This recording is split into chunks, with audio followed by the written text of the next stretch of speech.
तो ये हमारा एक अभी दीर्घकालीन लक्ष्य है। अब इस लक्ष्य को हम जो लक्ष्य है ये इसको हम कहेंगे आउटकम गोल, क्योंकि हमें हमारा गोल ये है कि इसको सेलेक्ट होना है टीम में। तो सेलेक्ट होना टीम में जो है ये हमारा एक आउटकम गोल है, जो कि 4 साल के बाद जो रिजल्ट हम एक्सपेक्ट कर रहे हैं खिलाड़ी से कि वो सेलेक्ट हो जाएगा टीम में, तो इसको हम आउटकम गोल बोलते हैं। अब आउटकम गोल्स तो हमारे दिमाग में है और हमने इसको लिख लिया है डायरी में, क्योंकि गोल हमेशा लिखित होने चाहिए, खाली दिमाग में नहीं रखना है। तो ये हमारा आउटकम गोल है। अब आउटकम तक पहुंचने के लिए आपको क्या करना है? खाली आउटकम गोल होने से तो सफिशिएंट नहीं है। आपको खिलाड़ी को मेहनत करवानी है, उसको ट्रेनिंग करवानी है और देखना है कि वो धीरे धीरे अपने आउटकम तक पहुंचे। तो उसके बाद आते हैं परफॉर्मेंस गोल्स। परफॉर्मेंस गोल्स जो है वो परफॉर्मेंस के टर्म्स में होते हैं कि खिलाड़ी का परफॉर्मेंस कितना इंप्रूव कर रहा है। तो जैसे कि कोई 100 मीटर का खिलाड़ी है, स्प्रिंटर है, उसका अभी टाइमिंग जो है वो मान लीजिए उसका 11.5 है उसकी टाइमिंग, और आप उसके लिए गोल सेट कर रहे हैं कि अगले 6 महीने में उसका टाइमिंग जो है वो 11.5 से 11.4 तक आ जाना चाहिए। ये जस्ट एक उदाहरण मैं दे रही हूँ। तो ये एक लघुकालीन गोल है, छोटा गोल है, जो कि अभी आपने सेट किया है अगले 6 महीने के लिए। तो ये एक परफॉर्मेंस गोल है, क्योंकि यहाँ पर आप परफॉर्मेंस को उसके मेजर कर रहे हैं, परफॉर्मेंस का मापन कर रहे हैं और देख रहे हैं कि परफॉर्मेंस उसका 11.5 से 11.4 पे आया कि नहीं। तो इस तरह के परफॉर्मेंस गोल सेट करना जरूरी है। तो जो आउटकम गोल है, बड़ा गोल है, उसको छोटे छोटे गोल में समय के अंतराल में विभाजित करके हम छोटे छोटे गोल सेट करते हैं, और वो गोल्स जो है वो ऐसे होने चाहिए कि उनको हम माप सके, उनका हम असेसमेंट कर सके, देख सके कि खिलाड़ी अपना गोल प्राप्त किया या नहीं किया। उसके बाद आता है प्रोसेस गोल्स। प्रोसेस गोल्स को हम हाउ टू गोल्स भी कहते हैं। हाउ मतलब किस प्रकार हम परफॉर्मेंस इंप्रूव करें। तो अगर खिलाड़ी का परफॉर्मेंस इंप्रूव करना है तो कोच ये देखता है कि हमें किस किस चीजों पे काम करना है, या किस चीजों पे खिलाड़ी की कमजोरियां हैं और उसको कैसे हम दूर करेंगे। तो वो प्रोसेस गोल्स जो है वो हाउ टू गोल्स कहलाते हैं, कि कैसे हम परफॉर्मेंस को इंप्रूव करें। अगर उसकी कोई टेक्निकल प्रॉब्लम है तो टेक्निक को देखें, अगर इक्विपमेंट से रिलेटेड प्रॉब्लम है तो उसको हम ठीक करें, अगर उसकी फिटनेस से रिलेटेड प्रॉब्लम है तो उसको देखें, न्यूट्रिशन से रिलेटेड है तो उसको देखें। तो प्रोसेस में ये सारी चीजें आती हैं कि किस तरह से हम उसका परफॉर्मेंस इंप्रूव करेंगे, और परफॉर्मेंस इंप्रूव करने के लिए किन किन चीजों पर हमें विशेष रूप से ध्यान देना है। तो जब ये तीनों तरह के गोल्स आप सेट करते हैं, और खास तौर पे परफॉर्मेंस और प्रोसेस गोल्स, इन पर ज्यादा जोर देने की जरूरत है, इन पर ज्यादा ध्यान देने की जरूरत है, क्योंकि अगर परफॉर्मेंस नहीं इंप्रूव होगा तो आप आउटकम गोल तक नहीं पहुंचेंगे। और उसी तरह से अगर प्रोसेस गोल्स आपके क्लियर नहीं है तो परफॉर्मेंस भी इंप्रूव नहीं होगा। तो इसलिए ये तीनों बहुत इंपॉर्टेंट गोल्स हैं, लेकिन परफॉर्मेंस और प्रोसेस गोल्स जो है ये विशेष रूप से कोचिंग के पॉइंट ऑफ व्यू से बहुत इम्पोर्टेंट है। अब आप यहाँ पे डेफिनेशन देखिए, आउटकम गोल्स क्या है। इनको हम रिजल्ट ओरिएंटेड गोल्स भी बोलते हैं, जैसे कि goal to win a medal, position in a competition etcetera.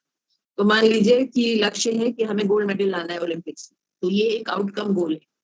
उस तरह से परफॉर्मेंस गोल्स हैं, they are defined in terms of improvement in performance and achieving specific performance standards. For example, completing 100 metre race in 10 point, आपको 10.5 seconds में पूरा करना है, तो ये 10.5 सेकंड्स आपका परफॉर्मेंस गोल है। उसी तरह से प्रोसेस गोल्स हैं, they are expressed in terms of what we should do in order to improve our performance. For example, refining techniques, tactics, improving fitness etcetera. Process goals focus on improving form, techniques, strategy, physical fitness, checking and tuning equipment, etc. तो ये सारे process goals में आते हैं।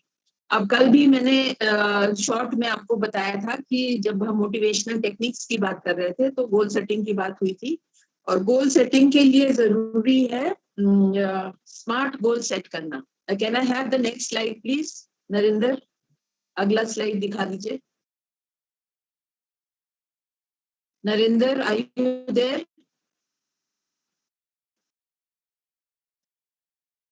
Oh, sorry. Yeah, principles of effective goal setting. Goal setting हमारा कारगर हो और इफेक्टिव हो, उसके लिए कुछ चीजें हमें विशेष रूप से ध्यान देनी है और कुछ प्रिंसिपल्स हैं ऐसे जो कि हमें, अगर हम उनको फॉलो करें तो गाइडलाइंस हैं, तो उनको अगर हम फॉलो करें तो हमारी गोल सेटिंग अच्छी होगी और बच्चे का इम्प्रूवमेंट जल्दी होगा परफॉर्मेंस में। तो डेफिनेशन देखते हैं। In sports, goal setting is the process by which the coach and the athlete together in the desired direction. तो ये है डेफिनेशन गोल सेटिंग की। और इसमें आप देखिए कि कोच और एथलीट दोनों मिलकर गोल सेट करते हैं, खाली कोच नहीं सेट करता है बल्कि दोनों मिलकर गोल सेट करते हैं और जिस दिशा में इम्प्रूव करना है उसको निर्धारित करते हैं और उनका आउटकम गोल जो है उसको भी फिक्स करते हैं कि आज से 4 साल 5 साल बाद ये गोल हमें अचीव करना है। तो इस तरह से वो अपनी गोल सेटिंग करते हैं। अब गोल्स को कैसे सेट करें? आपकी वॉइस ब्रेक हो रही है, एक बार कैमरा ऑफ करके देखो ना, वीडियो ऑफ करके देखो, काफी वॉइस ब्रेक हो रही है। हाँ, आप देखिए, अब क्लियर आ रही है? हाँ, अभी ठीक है, पहले से बेटर है। बेटर? हाँ, अब बेटर है। अच्छा, ठीक है, मैं वीडियो ऑफ कर रही हूँ। मतलब है कि जैसे हम सीढ़ी चढ़ते हैं, सीढ़ी की तरह तीसरी सीढ़ी धीरे धीरे करके ऊपर तक पहुंचते हैं।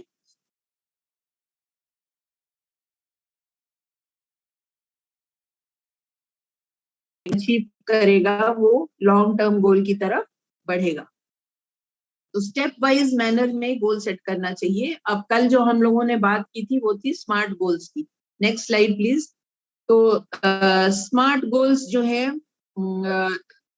स्पेसिफिक, मेजरेबल, अटेनेबल, रियलिस्टिक और टाइम बाउंड। तो कल मैंने आपको थोड़ा ब्रीफली बताया था जब मोटिवेशनल टेक्निक्स कर रहे थे, तो स्मार्ट गोल्स के बारे में बताया था। अब गोल्स जो है किस प्रकार के होने चाहिए, गोल सेटिंग के समय क्या चीज ध्यान में रखनी है?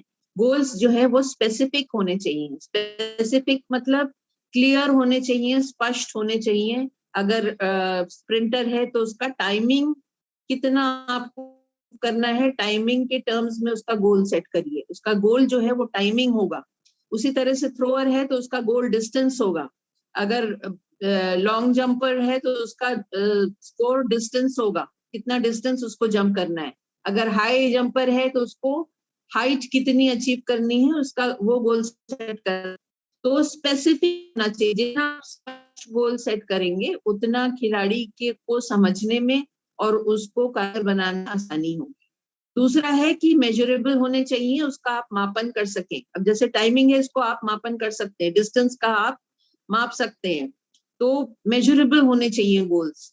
मेजरेबल होंगे तो आप उसको मेजर करके खिलाड़ी को बता सकेंगे कि तुम्हारा ये गोल था और तुमने इतना अचीव किया, अभी इतना और करना है।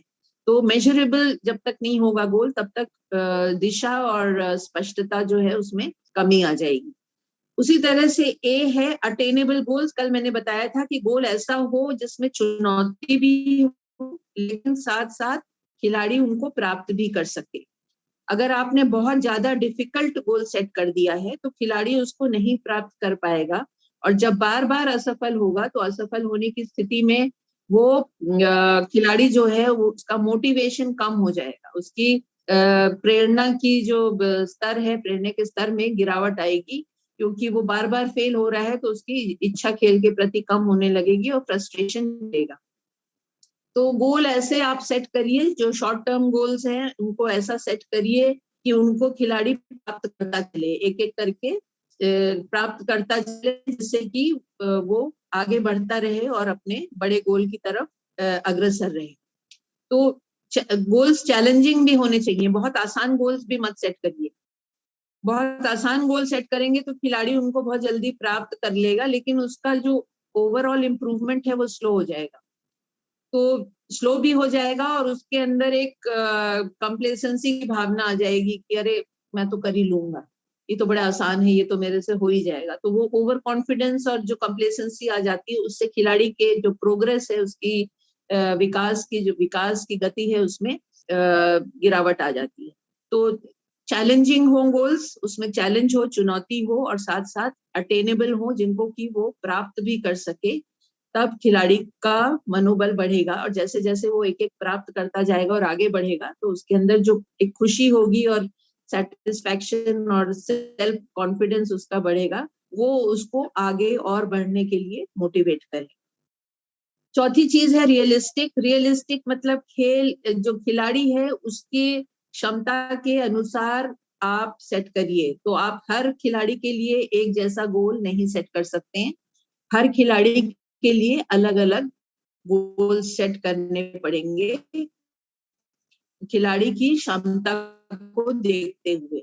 अब हर खिलाड़ी की एक जैसी क्षमता नहीं होती, कुछ लोग जल्दी सीखते हैं, कुछ बच्चे कुछ ज्यादा टाइम लगाते हैं, कुछ में ज्यादा इम्प्रूवमेंट जल्दी दिखता है, कुछ में स्लो होता है। तो रियलिस्टिक रखिए अपने गोल्स को, जिससे कि खिलाड़ी की जो क्षमता है उसके अनुसार उसके लिए आप व्यक्तिगत स्तर पर अलग अलग गोल अलग अलग खिलाड़ी के लिए सेट करिए, तब वो खिलाड़ी के लिए यूजफुल होगा। और चौथा पांचवा है टाइम बाउंड। जो गोल्स आप सेट करते हैं उसमें टाइम का भी ध्यान रखिए और टाइम के अनुसार सेट करिए, समयबद्ध होने चाहिए गोल्स। जैसे कि मैंने बताया कि आज से 4 साल के बाद अगर उसको लघु उसका जो दीर्घकालीन गोल है कि हमें ओलंपिक में सेलेक्ट होना है, तो उस गोल तक पहुंचने के लिए अब हमने उसको छोटे छोटे गोल्स में विभाजित किया और टाइम भी फिक्स किया कि अगले 1 साल में उसका इम्प्रूवमेंट परफॉर्मेंस में यहाँ से यहाँ होना चाहिए, उसके बाद दूसरे साल में यहाँ से यहाँ होना चाहिए। तो हम एक समय को फिक्स करते हैं और समय को फिर हम और छोटे छोटे समय में ब्रेक करते हैं। 1 साल का जो समय है उसको हमने 6-6 महीने में कर लिया या 3-3 महीने में कर लिया कि अगले 3 महीने में ये चीजें उसकी इम्प्रूव हो जानी चाहिए, उसके बाद वाले 3 महीने में ये हो जाना चाहिए। तो उस तरह से हम टाइम के अनुसार सेट करते हैं गोल्स। जैसे आपका भी है कि आपका पहले सेमेस्टर में ये होगा, दूसरे सेमेस्टर में ये होगा, तो आप लोग सेट कर लेते हैं कि इस सेमेस्टर के अंदर ये सब्जेक्ट हमें कवर करने हैं। उसी तरह से गोल सेटिंग में भी हम टाइम के समयबद्ध कर देते हैं गोल्स को कि इतने समय में हमको ये अचीव करना है, खिलाड़ी को ये अचीव करना है। तो टाइम, जब तक आप टाइम नहीं फिक्स करेंगे तब तक खिलाड़ी में ढीलापन आ जाएगा, उसकी मेहनत में ढीलापन आएगा और वो पोस्टपोन करने की उसकी एक टेंडेंसी हो जाएगी कि अच्छा ठीक है, अभी तो 4 साल है ओलंपिक्स में, लास्ट ईयर हम मेहनत करेंगे, अभी से क्यों मेहनत करें। तो वो जो ढीलापन है वो ना आए, इसलिए शुरू से गोल सेटिंग में समयबद्धता का होना बहुत जरूरी है। उससे खिलाड़ी के अंदर लगन और मेहनत करने की प्रवृत्ति, दोनों चीजों में विकास होगा। Next slide. गोल्स जो हैं वो स्पेसिफिक होने चाहिए। ये मैंने बताया अभी आपको, जो एक्सप्लेन किया। गोल should be specific, not general goals. General goals क्या है कि हमें इम्प्रूव करना है, ये एक जनरल गोल है। कितना इम्प्रूव करना है, कहाँ कितना परफॉर्मेंस अभी है और कितना अगले 3 महीने में होना है, ये हमने स्पष्ट नहीं किया, हमने सिर्फ इम्प्रूव वर्ड यूज कर दिया। तो ये एक जनरल गोल है। तो जनरल गोल से कोई फायदा नहीं है, गोल स्पेसिफिक होने चाहिए, स्पष्ट होने चाहिए। जैसे कि goal to complete 100 metre race in 10.5 seconds is a specific goal. Specific goals provide direction in which to improve performance. तो ये खिलाड़ी को एक दिशा प्रदान करती है कि किधर उनको अपना इम्प्रूव करना है, परफॉर्मेंस किस दिशा में जाना है। मेजरेबल होने चाहिए। गोल should be something you can track and major your progress towards, जिसको आप ट्रैक कर सकें और मेजर कर सकें, समय समय पर मापन करके पता लगा सकें कि आपने अपना गोल लक्ष्य अचीव किया या नहीं। अचीवेबल मतलब goal should be such as can be achieved by the player, but at the same time it should be challenging. It should be neither too easy nor too difficult. तो goals बहुत आसान भी ना हो और बहुत मुश्किल ना हो, चुनौती हो, लेकिन ऐसे हो कि खिलाड़ी उनको प्राप्त कर सके। रियलिस्टिक है, within reach, realistic and relevant to your life purpose and timely. तो रियलिस्टिक ऐसे हो कि विद इन रीच हो, खिलाड़ी की पहुंच के बाहर ना हो और उसकी क्षमताओं के अनुसार हो, और जो उसके जीवन का ओवरऑल जो पर्पस है, जीवन का ओवरऑल लक्ष्य है, उससे मैच खाते हैं, उससे अलग ना हो, उसके साथ ही अलाइन करते हो और टाइमली हो, टाइम के अंदर हो। और लास्ट है time bound goals should be such as can be achieved within a definite time frame. तो आपने टाइम भी सेट कर दिया है, समयबद्ध कर दिया गोल्स को, तो खिलाड़ी को ये पता होता है कि हमें इतने समय में इस गोल तक पहुंचना है, तो उसकी मेहनत में कमी नहीं आती है, वो निरंतर मेहनत करता रहता है, क्योंकि समय आपने सेट कर दिया है, तो उसके सामने एक लक्ष्य है कि इतने समय में मुझे ये गोल प्राप्त करना है। कि कोच और प्लेयर दोनों को मिलकर गोल सेट करना चाहिए। पहले जमाने में ये था कि कोचेस सोचते थे कि प्लेयर को नहीं पता है, सब कुछ सारा काम कोचेस ही करते थे, लेकिन अब जो धारणा है वो बहुत बदल गई है। अब ये है कि अगर आप खिलाड़ी का पार्टिसिपेशन होगा उसके अपने गोल सेटिंग में, तो उसके मोटिवेशन ज्यादा बढ़ेगा। तो इसलिए कोच और एथलीट दोनों को मिलकर गोल सेट करना चाहिए। और एथलीट को क्यों हम इन्वॉल्व करते हैं गोल सेटिंग में, क्योंकि एथलीट की अगर भागीदारी रहेगी उसके अपने गोल सेटिंग में, तो उसके अंदर से ज्यादा कमिटमेंट आएगा।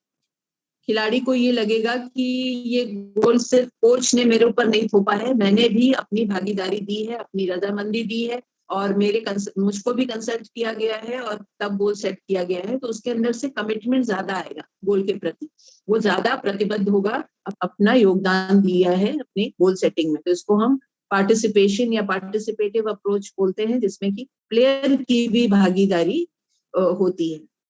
Goals should be written down. Goals जो है वो हमारे दिमाग में सिर्फ नहीं होने चाहिए, उनको लिखित रूप में होने चाहिए। सारे गोल्स जो लॉन्ग टर्म गोल है, शॉर्ट टर्म गोल्स है, कितने समय में क्या अचीव करना है, वो सारी चीजें लिखित रूप में हमारी डायरी में या कहीं चार्ट में या किसी दीवार में कोई पोस्टर में आप लगा उसको रख सकते हैं, जिससे कि खिलाड़ी उसको बार बार देखे और समझे कि उसे कितने समय में क्या अचीव करना है, होने चाहिए। Goal setting should be followed by periodic evaluation and feedback. खाली गोल सेट करने से काफी नहीं है।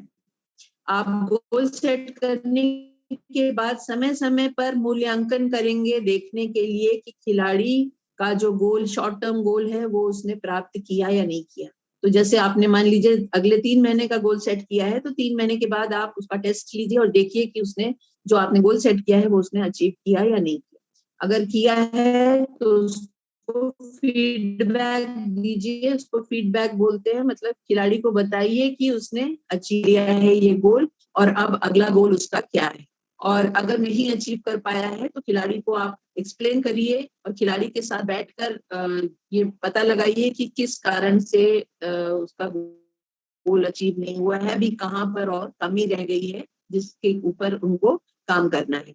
तो जो भी खिलाड़ी ने परफॉर्मेंस किया है उसका रिजल्ट खिलाड़ी को बताना। तो फीडबैक भी बहुत जरूरी है। कोच को समय समय पर मूल्यांकन करके खिलाड़ी को बताते रहना है कि उसने गोल प्राप्त किया या नहीं किया, या क्या कमियां अभी रह गई। Goals should B set for each individual player separately. मैंने पहले बताया कि सारे प्लेयर्स के लिए आप एक जैसे गोल नहीं सेट करेंगे, क्योंकि हर प्लेयर की क्षमताएं अलग होती हैं। तो इसलिए हर इंडिविजुअल प्लेयर के लिए अलग अलग गोल्स उनकी क्षमता के अनुसार सेट करने पड़ेंगे, तभी वो ज्यादा कारगर होंगे। Rather than outcome goals. Outcome goals आपने सेट कर दिए, उसके बाद आपका ध्यान जो है वो विशेष रूप से परफॉर्मेंस और प्रोसेस गोल्स पे आ जाना चाहिए, क्योंकि परफॉर्मेंस और प्रोसेस गोल्स अगर आपने ठीक से नहीं सेट किए हैं तो आउटकम नहीं आएगा, रिजल्ट नहीं आएगा। तो इसलिए विशेष रूप से जो बहुत इम्पोर्टेंट गोल्स है, मैं बार बार कह रही हूँ, वो है परफॉर्मेंस और प्रोसेस गोल्स, और इनके ऊपर ज्यादातर कोचेस को और खिलाड़ियों को ध्यान देना चाहिए। रिवॉर्ड इम्प्रूवमेंट्स इन परफॉर्मेंस, ये बहुत जरूरी। 4 साल के बाद अगर वो टीम में सेलेक्ट होगा तभी हम उसको शाबाशी देंगे, तो ये ठीक नहीं है। खिलाड़ी जैसे जैसे इम्प्रूव कर रहा है परफॉर्मेंस, उसको आप रिवॉर्ड करते चलिए। रिवॉर्ड का मतलब ये नहीं है कि आप कोई भौतिक वस्तु उसको दें या पैसा दें, या वो आप नहीं करेंगे। आप सिर्फ एज अ कोच आप अपनी रजामंदी और खुशी जाहिर कर सकते हैं कि उसने अचीव किया है, तो आप उसकी पीठ थपथपा सकते हैं, उसको आशीर्वाद दे सकते हैं, उसको कीप इट अप कह सकते हैं, हैंडशेक कर सकते हैं, उसको हग कर सकते हैं, स्माइल कर सकते हैं। There are so many things जो कि आप अपनी बॉडी लैंग्वेज के द्वारा, अपने व्यवहार के द्वारा आप उसको व्यक्त कर सकते हैं खिलाड़ी को कि आप उसके परफॉर्मेंस से खुश हैं और वो ठीक दिशा में इम्प्रूव कर रहा है। तो जैसे जैसे वो इम्प्रूव करता जाता है परफॉर्मेंस, जैसे जैसे वो एक एक सीढ़ी चढ़ता जाता है, आप उसकी एफर्ट, उसने जो भी मेहनत की है और जो लगन है, उसको आप सराहिए, उसके लिए आप उसको शाबाशी दीजिए, उसकी पीठ थपथपाइए। तब खिलाड़ी का मोटिवेशन भी बढ़ेगा और खिलाड़ी और आपके बीच जो बॉन्डिंग है वो भी अच्छी होगी, क्योंकि कोच और एथलीट की बॉन्डिंग भी बहुत जरूरी है। आपस में उनका रिलेशनशिप जो है उसको अच्छे बनाने के लिए आपको उसको पॉजिटिव रीइंफोर्समेंट या पॉजिटिव रिवॉर्ड जिसको हम बोलते हैं वो समय समय पर देते। तो सिर्फ आउटकम जब आएगा तभी हम उसको शाबाशी देंगे। आप अगर इम्प्रूवमेंट देखते हैं खिलाड़ी के परफॉर्मेंस में और आप देख रहे हैं कि वो मेहनत कर रहा है, उसमें लगन है, आप उसको समय समय पर शाबाशी देते रहिए। खाली शाबाश कहने से ही बहुत कुछ फर्क हो जाता है छोटी सी चीज, लेकिन हम नहीं करते, भूल जाते हैं कि हमें शाबाशी भी देना चाहिए। लेकिन देने से खिलाड़ी की मानसिकता पे, उसकी साइकोलॉजी पे बहुत असर पड़ता है और खिलाड़ी के अंदर से इंट्रिंसिक मोटिवेशन उसका बढ़ता है, उसको खुद लगता है कि अब मैं और अच्छा करूं। अच्छा, उसके बाद next slide. Now what are the advantages of goal setting. Goal setting करने से हमारे क्या क्या फायदे हैं? तो गोल सेटिंग के फायदे हैं, गोल सेटिंग से इंटरनल या सेल्फ मोटिवेशन प्लेयर का बढ़ता है। सेल्फ मोटिवेशन कैसे बढ़ता है? जब खिलाड़ी एक एक सीढ़ी चढ़ेगा तो वो अपने जो उसका बड़ा गोल है, दीर्घकालीन गोल, उसके पास आता जा रहा है धीरे धीरे। तो धीरे धीरे वो अपने बड़े गोल की तरफ बढ़ रहा है। तो जब वो छोटी छोटी सीढ़ियां चढ़ता है, उसको छोटे छोटे सक्सेस मिलते हैं, सफलताएं मिलती चलती हैं, तो खिलाड़ी का मनोबल बढ़ता है, उसका अंदर से उसको खुशी मिलती है कि मैंने जो भी लक्ष्य मेरे लिए सेट किया गया था या हम लोगों ने सेट किया था तीन महीने के लिए, मैंने प्राप्त कर लिया है। तो अब अगले 3 महीने के लिए मुझे क्या करना है, उसका अंदर से एक मोटिवेशन बढ़ता है, उसको अंदर से वो प्रेरित हो जाता है कि अच्छा ये मैंने अचीव कर लिया, अब मुझे नेक्स्ट जो मेरा गोल है अब उसके लिए मुझे मेहनत करनी है। तो सेल्फ मोटिवेशन या इंटरनल मोटिवेशन, इंट्रिंसिक मोटिवेशन बढ़ाने के लिए गोल सेटिंग एक बहुत अच्छी प्रक्रिया है। लेकिन वही ध्यान देना है कि गोल सेटिंग के जो प्रिंसिपल्स हैं, गाइडलाइंस हैं, उनको आपने फॉलो करके उस तरह से अगर गोल सेट किया है तो खिलाड़ी का सेल्फ मोटिवेशन बढ़ता है। फिर गोल सेटिंग जो है, इससे फोकस और डायरेक्शन मिलता है खिलाड़ी के एफर्ट्स को। खिलाड़ी की जो मेहनत करने की दिशा है, उसको ये पता है कि हमें किस दिशा में जा रहे हैं, हम किस दिशा में जा रहे हैं, और जिस दिशा में जा रहे हैं वो मुझे अपने बड़े दीर्घकालीन गोल तक ले जाएगा कि नहीं। जो लॉन्ग टर्म गोल है उसके मैं कितने करीब आ गया हूँ और कितना अभी और मुझे मेहनत करनी है। तो एक तो उसको डायरेक्शन, दिशा मिलती है, दूसरी मेहनत उसकी जाया नहीं जाती, बेकार होती है, मेहनत बेकार नहीं जाती है उसकी, और फोकस्ड रहती है, फोकस बढ़ता है, खिलाड़ी का फोकस बढ़ता है और उसके मेहनत को एक दिशा मिलती है। अब खिलाड़ी का कॉन्फिडेंस जो है इससे बढ़ता है, क्योंकि जैसे जैसे खिलाड़ी अचीव करता चलेगा उसको अपने ऊपर विश्वास उसका बढ़ेगा, तो सेल्फ कॉन्फिडेंस उसका बढ़ता है। तो सेल्फ कॉन्फिडेंस को बढ़ाने के लिए अगर आपने अच्छे से उसकी गोल सेटिंग की है तो आप देखेंगे कि ट्रेनिंग के दौरान, ट्रेनिंग करते करते ही जैसे जैसे वो गोल अचीव करता चलता है उसको अपने ऊपर और ज्यादा विश्वास होता चलता है, तो उसका विश्वास अपने ऊपर बढ़ने लगता है कि हाँ मैं अब कर सकता हूँ। पहले उसको अगर आपने गोल नहीं सेट किया है तो खिलाड़ी का कॉन्फिडेंस नहीं रहेगा, उसको समझ में नहीं आएगा कि मैं ठीक दिशा में जा रहा हूँ या नहीं जा रहा हूँ, या मैं जो कर रहा हूँ मेहनत वो ठीक ये मेरे को रिजल्ट लाएगी या नहीं लाएगी। तो वो अनसर्टेनिटी जो है वो बताता है कि लैक ऑफ कॉन्फिडेंस है। लेकिन अगर आपने गोल सेटिंग खिलाड़ी की है और गोल सेटिंग के साथ साथ आप समय समय पर उसका मूल्यांकन कर रहे हैं, उसको फीडबैक दे रहे हैं और उसके साथ बैठ के मेहनत कर रहे हैं, तो वहां पर आप देखेंगे कि खिलाड़ी जैसे जैसे अपने छोटे छोटे गोल्स अचीव करता चलेगा, उसका अपने ऊपर आत्मविश्वास बढ़ेगा। फिर है जो पीरियोडिक फीडबैक आप देते हैं, जो समय समय पर आप मापन करते रहते हैं कि खिलाड़ी ने अपना लक्ष्य प्राप्त किया कि नहीं किया, और मापन के बाद आप खिलाड़ी को बताते हैं, फीडबैक देते हैं कि तुमने अपना गोल अचीव कर लिया है या अगर नहीं किया है तो किस कारण से नहीं किया है और आगे हमें क्या करना है, इसको हम फीडबैक बोलते हैं। तो फीडबैक जो है वो भी बहुत हेल्प करता है खिलाड़ी को अपनी जो भी वो मेहनत कर रहा है उसकी मेहनत को सफल बनाने में, तो और रीडायरेक्ट करने में। हो सकता है खिलाड़ी मेहनत तो कर रहा है लेकिन उसकी मेहनत करने का जो तरीका है या उसका जिस दिशा में वो मेहनत कर रहा है वो ठीक नहीं थी। तो जैसे जैसे आप छोटे छोटे गोल्स का मूल्यांकन करेंगे तो आप खिलाड़ी को ये फीडबैक देते चलते हैं कि उसका अटेंशन जो था वो दूसरी तरफ था और ये नहीं, इस चीज पे ज्यादा ध्यान देना है। तो रीडायरेक्ट, इसको कहते हैं रीडायरेक्शन एफर्ट।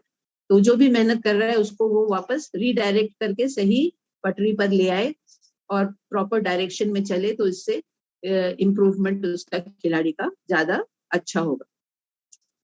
फिर गोल सेटिंग जो है इससे कमिटमेंट बढ़ता है। खिलाड़ी जो है वो कटिबद्ध हो जाता है अपने गोल्स को प्राप्त करने के लिए। अगर उसके सामने लक्ष्य नहीं है तो उसके अंदर कमिटमेंट की कमी होगी, लेकिन अगर लक्ष्य है तो वो खिलाड़ी खुद अपने अंदर से प्रतिबद्ध होगा, कटिबद्ध होगा कि हमें ये गोल इतने समय में प्राप्त करना ही है।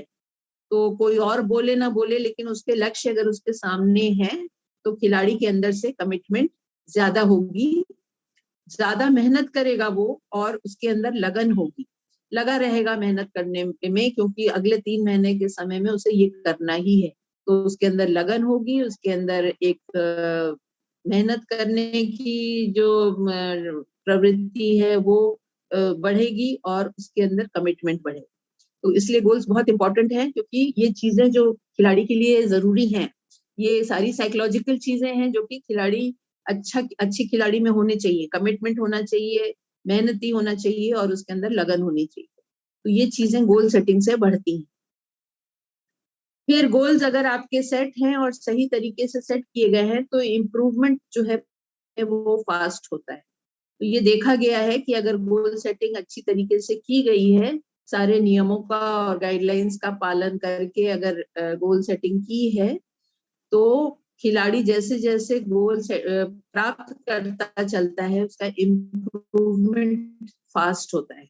उसके इम्प्रूवमेंट, खेल के परफॉर्मेंस के इम्प्रूवमेंट में उसमें कमी नहीं आती है, बल्कि और जल्दी जल्दी वो इम्प्रूव करता है और आगे बढ़ता है। फिर है it helps the coach in preparing a sound training plan for his athletes. तो गोल सेटिंग अगर क्लियर है कोच के दिमाग में कि कैसे हमें गोल सेटिंग करनी है और किन किन दिशा निर्देशों का पालन करना है, अगर ये चीज कोच के दिमाग में स्पष्ट है तो कोच अपनी एक ट्रेनिंग प्लान जो खिलाड़ियों के लिए बनाता है वो एक अच्छा सॉलिड बढ़िया ट्रेनिंग प्लान बना सकता है, अगर ये गोल सेटिंग की प्रक्रिया उसके स्पष्ट है तो ये हेल्प करती है, गोल सेटिंग हेल्प करती है कोच को एक अच्छा ट्रेनिंग प्लान खिलाड़ी के लिए बनाने में। तो this is all about goal setting. अब इसमें से अगर आपको कोई प्रश्न है आप प्लीज पूछिए। अगर कोई प्रश्न आपके पास है जो आप पूछना चाहते हैं तो आप अवश्य पूछें। कोई चीज अगर किसी को नहीं समझ में आई है, English medium students, if you have not understood anything please ask. English medium students are very silent. I want to know how many are English medium who don't understand Hindi at all. And if you are not understanding, please ask. The notes are all in English, so you should not have problem. But if you are not understanding while I'm teaching, please ask. Goals. जो हमें result पाना है ultimately, जैसे मैंने बताया कि 4 साल के बाद हमें ओलंपिक में गोल्ड मेडल लाना है, तो ये ओलंपिक का गोल्ड मेडल जो है वो एक आउटकम गोल है, वो एक गोल ऐसा है जो कि रिजल्ट से रिलेटेड है। तो जो रिजल्ट ओरिएंटेड गोल्स होते हैं, आउटकम गोल्स को हम रिजल्ट ओरिएंटेड गोल्स भी बोलते हैं, तो जो रिजल्ट से रिलेटेड है वो होते हैं आउटकम गोल्स। तो दो चीजें होती हैं जब आप ट्रेनिंग कराते हैं बच्चों को, तो बच्चों की ट्रेनिंग में एक होता है एफर्ट माना वो कितनी मेहनत कर रहे हैं, और दूसरा है आउटकम कि रिजल्ट तक पहुंच रहे हैं कि नहीं। तो ये एफर्ट और आउटकम, ये दो चीजें होती हैं। तो आउटकम गोल्स जो हैं वो रिजल्ट से रिलेटेड होते हैं कि रिजल्ट हमको अल्टीमेटली लास्ट में जाके क्या रिजल्ट मिलना है, वो है हमारा आउटकम गोल। जैसे कि कोई कंपटीशन होने वाला है और हम कहें कि मान लीजिए ओलंपिक्स को छोड़ दीजिए, अगले 6 महीने में कोई नेशनल कंपटीशन होना है और हमें कहना है कि इस बच्चे का गोल्ड मेडल आना चाहिए, तो इस बच्चे का गोल्ड मेडल नेशनल कंपटीशन में आना चाहिए, तो ये गोल्ड मेडल जो है वो हमारा आउटकम गोल हो गया, या उसकी फर्स्ट या सेकंड पोजीशन में आना चाहिए, तो ये हमारा आउटकम गोल है, रिजल्ट से रिलेटेड है। तो हम जब रिजल्ट के बारे में सोचते हैं, रिजल्ट ओरिएंटेड गोल्स होते हैं, उनको हम आउटकम गोल्स बोलते हैं। और दूसरे होते हैं एफर्ट ओरिएंटेड गोल्स, जो कि खिलाड़ी की मेहनत से संबंधित होते हैं। तो जैसे परफॉर्मेंस और प्रोसेस गोल्स जो है ये एफर्ट से रिलेटेड है। परफॉर्मेंस तभी बढ़ेगा जब खिलाड़ी एफर्ट लगाएगा और सही दिशा में एफर्ट लगाएगा। तो परफॉर्मेंस और process goals our effort oriented goals. तो एफर्ट ओरिएंटेड गोल्स और रिजल्ट ओरिएंटेड गोल्स, ये दो फर्क है। तो रिजल्ट पे बहुत ज्यादा ध्यान नहीं, वैज्ञानिकों का कहना है कि कोचेस को रिजल्ट के ऊपर बहुत ज्यादा ध्यान नहीं देना है, क्योंकि एफर्ट अगर खिलाड़ी मेहनत करेगा और सही दिशा में करेगा तभी रिजल्ट आएगा। तो आपकी जो कर्म क्षेत्र है वो है आपका परफॉर्मेंस और प्रोसेस गोल्स। तो आप ट्रेनिंग के समय परफॉर्मेंस और प्रोसेस पे ज्यादा ध्यान दीजिए। रिजल्ट जो है वो तभी आएगा जब परफॉर्मेंस और प्रोसेस पे आपका ध्यान रहेगा, और वो वाली जो छोटी छोटी सीढ़ियां जो प्लेयर चढ़ता है, एफर्ट लगाता है, उस चीज पे ज्यादा ध्यान दीजिए। बार बार गोल्ड मेडल का याद दिलाने से खिलाड़ी का ध्यान जो है वो मेडल पे ज्यादा जाता है, और अपने प्रेजेंट में, वर्तमान में जो वो परफॉर्मेंस कर रहा है उससे उस पर नहीं रहता है। तो आप परफॉर्मेंस पे, प्रोसेस पे ज्यादा ध्यान दें और रिजल्ट पे कम दें। रिजल्ट वाले गोल सेट कर दें, क्योंकि वो अल्टीमेट एक आपकी बाउंड्री सेट कर देता है कि आपको यहाँ तक पहुंचना है।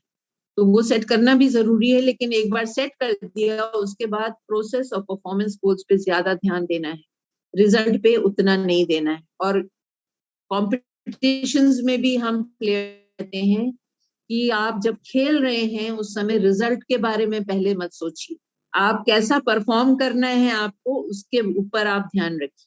तो रिजल्ट क्या है, क्यों हम ऐसा बोलते हैं, इसको भी आप समझ लीजिए। रिजल्ट जो है वो जब खिलाड़ी खेल रहा है, कंपटीशन में पार्टिसिपेट कर रहा है, तो अभी कंपटीशन खत्म नहीं हुआ है, तो पहले से अगर वो रिजल्ट के बारे में सोच लेगा तो रिजल्ट जो है वो अभी उसके लिए फ्यूचर है।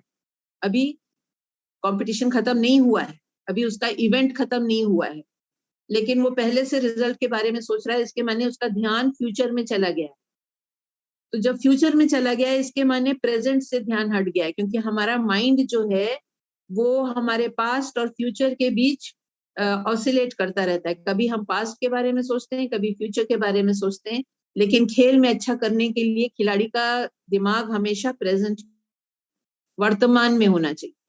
वर्तमान में अगर वो ध्यान से खेलेगा तो रिजल्ट अपने आप आएगा। लेकिन अगर वर्तमान से ध्यान हट के फ्यूचर में चला गया तो उसका ध्यान वर्तमान से हट गया है।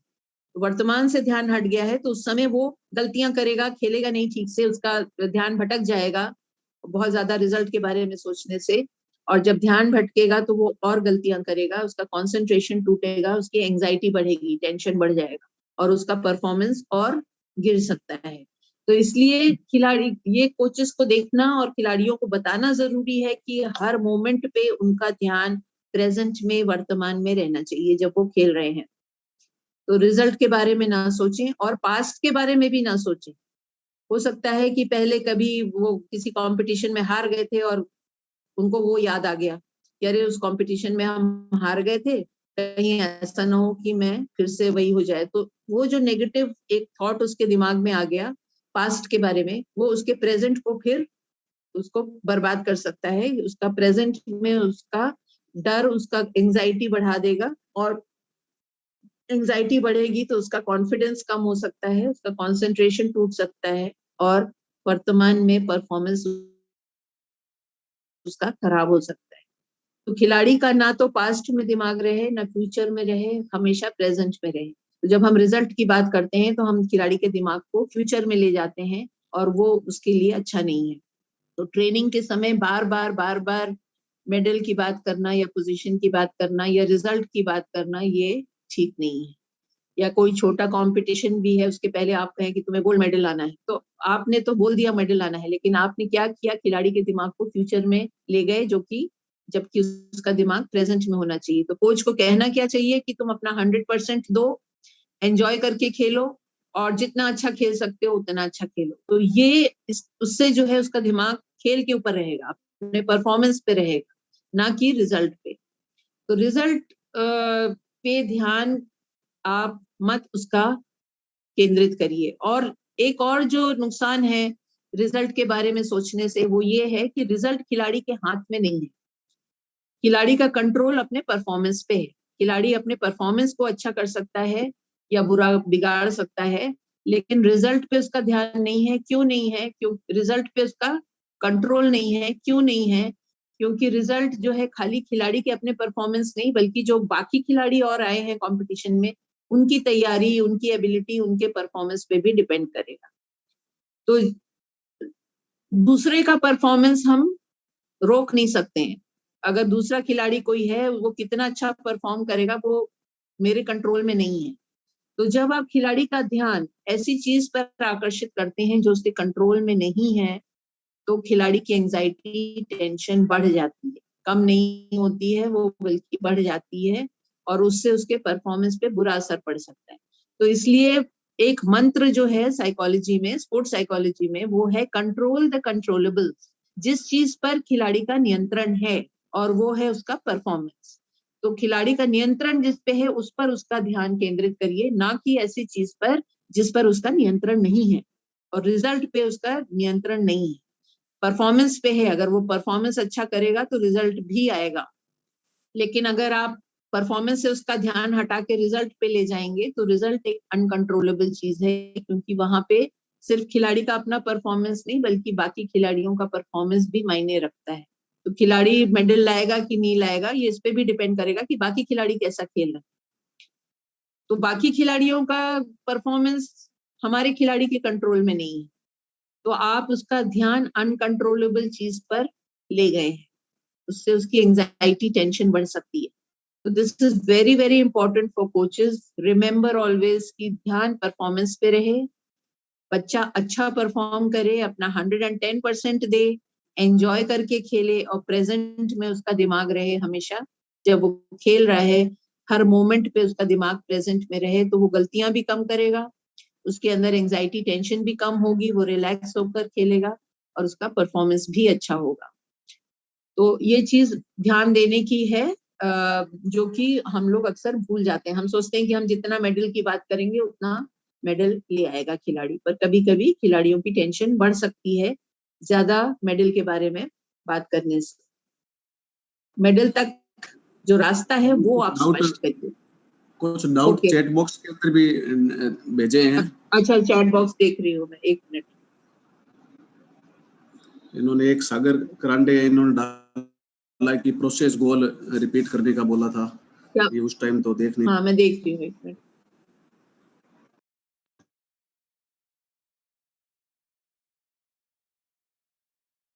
Okay, English, what do you want?